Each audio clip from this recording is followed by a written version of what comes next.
All right, now down in the front. This is the swivel lever that will unlock the swivel.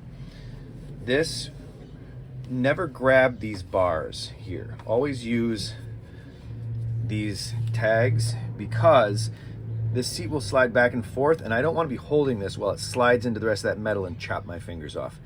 Big issue. Only pull on these things, okay? So I'm going to pull the seat up. I'm going to lift that up and pull it forward just a little bit. I'm going to unlock the lever just a little bit, and I'm going to push with my hand right here. I'm trying to rotate the bench out and around just to break it. I just rotated it just a touch. Now I'm going to pull this up.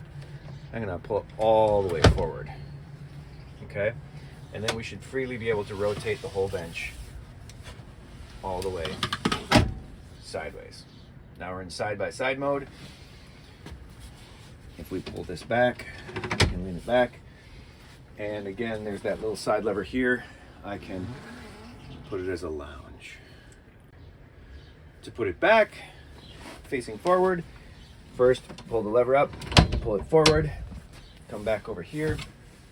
Again, I'm going to pull this little sides thing out.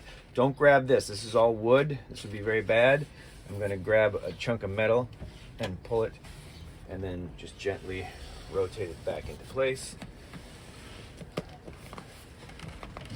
until we lock in. And then with this lever, this is the big danger when you slide it back, because you can see if I slide it back far enough, it'll slide right over this, and I can't fit my fingers in there. I would not want to have been holding on to that lever. Ouch.